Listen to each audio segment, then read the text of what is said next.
This is Frank Islam, Chairman and CEO of FY Investment Group and your host of Washington Current Review, where we interview leading voices from business and politics that impact you, the viewer. Today, our guest is Khurram Shahzad, who's a dear friend, hails from Pakistan, and I want to talk to him about Pakistan-India relationship and many other issues. So thank you very much, Khurram, for coming here. I appreciate that very much. Thank you for having me on your show, Frank. Sure. So tell me a little bit about yourself and your TV show and all the things which you're doing and so on and so forth. And then we'll talk about the Pakistan-India relationship. Sure. I am a journalist by passion. I grew up in a very journalist environment. Sure. When I was in 7th grade, my brother was working for Daily Mashriq, which was the leading newspaper at times. And then he started his own newspaper. And we had a newspaper at home, and I saw the full life cycle of a newspaper right in my home. So journalism is in your DNA? In my DNA, and I was started writing a newspaper for national newspaper and magazine when I was in grade 7. Wow. And you know, the journalism was always there somewhere inside of me. Okay, but do you write for some of the newspapers here in this country, for Yes. Pakistan newspaper, and also do you have a TV show? Tell me a little bit about that to the audience. Sure. I'm bureau chief for US Urdu News, US Urdu. Which is for the US audience. So it is all over the US. And then I am a correspondent for Washington DC for Ab Tak TV, which is okay, and that's the Pakistan TV in Pakistan? In Pakistan. Ab Tak? Ab Tak. Is it a very large channel? It is very huge project all over the world. It is in Okay. Europe, US, and Pakistan now. All over the world. All over Also the Middle world. Eastern countries as well? Yeah, it is there on the Middle Eastern countries. Very good. Now, as you probably know, that it is in the interest of India to make sure that Pakistan is stable, secure, and safe, and so that they can promote trade, commerce, investment. Considering what happened this morning, the Pakistan government, or the court, as I understand, bailed out the terrorist that was masterminded the Mumbai terrorist attack. How do you see a brighter horizon for the relationship between India and Pakistan? Okay, so you know, I will give you a little background before Sure. I come back to the answer. When Indian Prime Minister Modi took over the office, Pakistani Prime Minister called him, congratulated him. And he went there. Yeah, and he went there, and they had very meaningful dialogues in which Pakistan proposed India for the continuity of peace dialogues. But later on, when Pakistan initiated the peace talks between the country, Mr. Modi stepped away. I mean, probably he has to fulfill his promises which he had made during the election campaign, and that was to teach Pakistan a lesson. And then we saw a series of actions like removal of UN military observer group on Kashmir, suspension of bilateral dialogues, and greater Modi plan to bring all the pointers back to Kashmir, so on and so forth. Frankly speaking, when we look into these steps, Mr. Modi is actually stepping away from India's main stance, which says that Kashmir is one of the problems. But we fought 3 major wars, and 2 of them was on Kashmir. So which means Kashmir is not one of the problems. Kashmir is the problem. And like rule of thumb, 80% of the problems are coming from 20% source. If we solve Kashmir, we will. But you can't really solve the Kashmir so quickly. I mean, it's been going on. How are we going to solve it? Because we promised Kashmiri people that there will be a referendum. Yeah, but it hasn't occurred. It never happened. But you have been dealt a card. You got to figure out how to play your card. You don't have a trump card. I mean, the problem with Pakistan is that we were always having some trouble with democratic systems, so it was always derailing. But fortunately, in recent years, like 5 years, 6 years, we are on the track, and that's why Pakistan wanted to have good relationship at least with India. It's very important to have Pakistan. We have to work together. I agree with that part totally. They are in this together. Now, can you shed some light the massacre that occurred in Peshawar? Oh my God! Do you believe that this will unite the Pakistani people to fight the terrorism? This is not what Islam teaches people to do that. You'll be surprised that we are getting more support from Indian people, from India. Yeah, it should resonate well with the Pakistani people that India is concerned about this. And yesterday there was vigil, candlelight in Delhi. In Delhi, and same at the about same this time Peshawar in incident. Circle Okay. And Peshawar. And everywhere you see not only Pakistani, Indian, Bangladeshi, Sri Lankan, They are American, united they are all together. united together for this disease, this cancer. This case is very And well it is said. so tragic that barbaric, unhuman act they have done, and no, this is kind of a good the step. Like we see the progress because of the operations that we heard, that is in the northern Waziristan. Like they are so weak, they cannot fight the army. No, they're going after the soft targets. But let me tell you something: this is not going to last long. It's not. It's not going to It's last going to long. unite the Pakistani It's people to not- fight against the they- terrorism they or will this fight barbaric all- act? And government of Pakistan has reinstated death penalty. Okay. And now, yesterday, the Prime Minister Nawaz Sharif, he said there is no distinction between good Taliban and bad Taliban. No, everybody has to be under the same umbrella, and we will get them and we'll then kill them. And this is the passion. I mean, this is everybody is united on the same table now. Well, I hope so. I think it is about time for Pakistan to stand against the terrorism. This is not what Islamic faith teaches us. Exactly. Islamic faith always taught us equality, dignity, tolerance, and respect for One others. human life, It's precious to all of us. all of that. Now let's talk about the NATO forces. President Obama announced it that the forces are going to be gone pretty soon from Afghanistan. What do you think is going to happen when they're gone? Actually, the military, Pakistan military, Which is a highly respected Very in respected. Pakistan. yes, and it is the establishment and the other agencies, they had prepared long before Okay. this departure. And there has been a continuous study and continuous working relationship with India, Pakistan, Afghanistan, and United States, because they are on the same, they share the same interests, Sure. which is the peace in this country. And then there will be Peace in the region you're talking in the about. whole region. Yeah. Yes. So the studies had been done, and they have went through many other things. Like the U.S. has promised they will not do the same mistake that they did after Soviet, war. Withdrawal. Yes. Okay.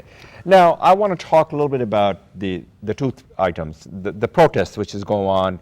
Imran Khan has been very much of an advocate of it and so on and so forth. And that's number one question. Second question is, Pakistan always stood to the fact that the minorities that makes the fabric of their nation should be part of the social, economic, political fabric of their country. But they're not treated well right now, especially the minority, especially the Christians. But this is not what Pakistan stands for. So shed light on both items to the audience. Sure. Okay. So I will talk to the Imran Khan protests. Yes. But actually, yesterday, Imran Khan decided is to it- stop all the protests because he- of this incident. Okay, so this will unite them together whole to fight country. against the terrorism? Terrorists. Then maybe that's the best thing that ever happened. Yes, and these protests, actually, if you see, all of these protests were very peaceful, and they were fighting to bring the change in the country, because we are all tired of seeing the same people for last 3 decades at least. And we know that every big change comes with a price, and Pakistan is paying price now for a better future tomorrow.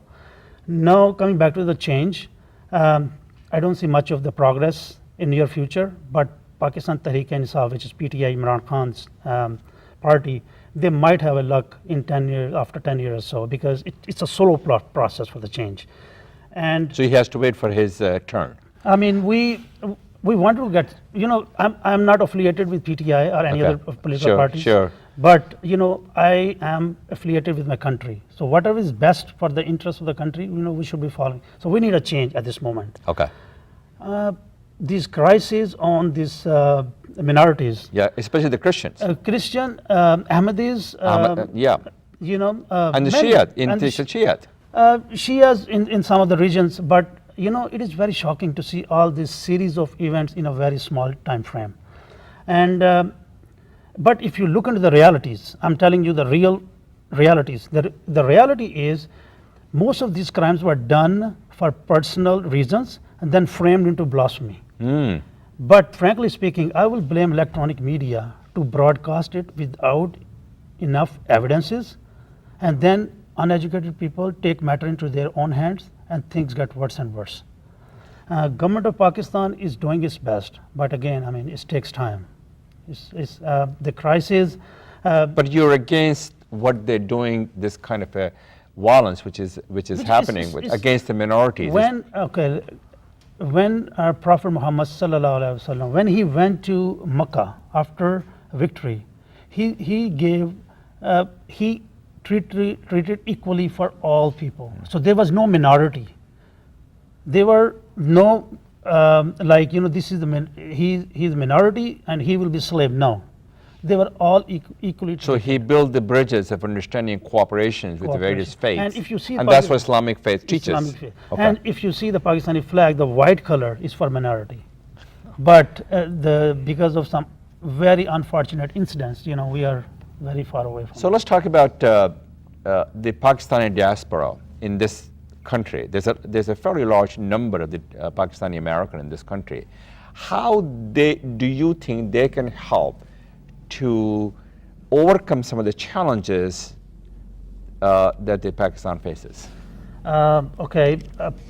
Pakistani Americans, they are actually already helping Pakistan by sending money to their families in Pakistan. Okay, so the remittance is playing an important role. And it is in billions then. It is in billions. And a lot of young folks. It's not a Pakistani in this country, Pakistani all over the world actually participating in this. Yes. And it is a big industry actually, if you look into that scenario. A lot of young folks, like doctors, engineers, IT professionals, and successful businessmen like you, they are moving back to Pakistan to participate in country's development because it's a huge market for foreign investment. But there are security concerns, but we see a tremendous improvement in that sector. So you want Pakistani American to be engaged in promoting trade, commerce, investment. That is correct. That is what you want them to do. And also to lend their professional expertise to overcome some of the problems that Pakistan faces today. That is right. An Indian diaspora community has done is a good example of what they have done to engage India to work together in US-India relationship. Yeah, and there is one little gray area where we see what is India that? And India. I wanted to India and Pakistan work together. Sure. Work together in United States to bring trade from both countries to United States, so that the progress in India and Pakistan and Bangladesh, the progress in the region is actually the face of the region. So they should be working together while building the bridges with the United States, not like lobbying against either, just spending So do you believe that the Pakistani young generations, those are the hope of tomorrow, are more inclined to work with the India and Pakistan relationship to promote this trade, investment, and commerce? If you look in the public perspective in Pakistan, yes, they are very open for relationship with India. They, you see our actors and actresses, they openly go there. Sure. And they wanted to have open trade, the entertainment industry, and all different things that we need to have between the countries. But everything after 4 or 5 years, something happens and they fall apart. Okay. Oh, that's the best. So, because but the 90% of the population, these are the people, very small portion of the population who have the hater. We don't hate. We are the people who wants to work together, who wants to go free and frequently to each other, because if you are on the Kashmir, or you on the Punjab, or you on the Sindh, they have relatives across border, and the difficulty they face. I have some relatives in Pakistan also, many. So my father's side, there are a lot of people who went to Pakistan after the partition. So I share with your views, but we need to work together. Work together, and that is the way to go for. This is the way forward. That's the path forward. That's the path forward. Now, as I understand, the Army chief just came in not too long ago to the U.S. Do you think he was able to achieve anything? It was a very successful visit. It was a successful visit. And Pakistan Army chief met with the U.S. government and military officials, as Pakistan expected. It presents a sea change in relationship between U.S. and Pakistan, and it sets a seal on military's commitment to fight terrorism, under what form it is, what name it is, and under what flag it flies. So there is no discrimination. They want to root out all the militant and extremist elements from the region. So it was very successful visit by the Army chief. So you looked forward to Pakistan that encourages exceptionalism and discourages and defeats what I consider the terrorism. It's terrorism, and frankly speaking, it's a cancer. It's the cancer. We have to do some thorough surgery to take it out. Thorough surgery. It's surgery to take it out because it's not simple. So what do you think of the immigration reform that President Obama signed? How would the Pakistani Americans will benefit from this? Can you tell the audience a little bit? Sure. It will help not only the Pakistani families, but it will help all over the world Sure. immigrants which are coming which are here in America. And all the families whose children have the green card or the passport, they will be able to get benefit if the parents are out of status. Mm-hmm. So I think it will be a great help for millions of people who are here in America. Especially all these people. Yes. Okay. It's not only for, but there are a lot of Pakistani family who are struggling with the statuses, and they will be able to get the benefits. So before I wrap up this interview with you, do you have a last minute? Do you have anything to share with our audience? Yes. The main thing I wanted to share is like we, the people of Pakistan, we hate terrorism just like any other person, any other peaceful person in the world hates the terrorism. We believe that this is not Islam. It is portrayed. People use for their financial, their political, no matter what objectives they have, they use for that objective. But this is not Islam, and we are against these terrorist and extremist elements. So you firmly believe that you need to root out the terrorism from Pakistan. Everything that most of those elements like Tehreek-e-Taliban Pakistan, I don't know where they came from. Islamic Movement of Uzbekistan. I mean, those the people who killed. I mean, they don't look like Pakistanis. So Uzbekistan is part of the Central Asia. So they came from there. The Islamic Movement of Uzbekistan are part of these militant groups who are fighting against Pakistan army. Okay. So we want to root out all the bad elements, no matter where they are, and no matter where they come from. We don't care because this is not Islam and this is not Pakistan. Well, thank you very much, Khurram, for coming over here and talking to us. We appreciate that, and I'm sure the audience will benefit from your talk and what you have to say. Thank you very much for having me on your show. Sure. This is Frank Islam wishing you a great week. Thank you for watching.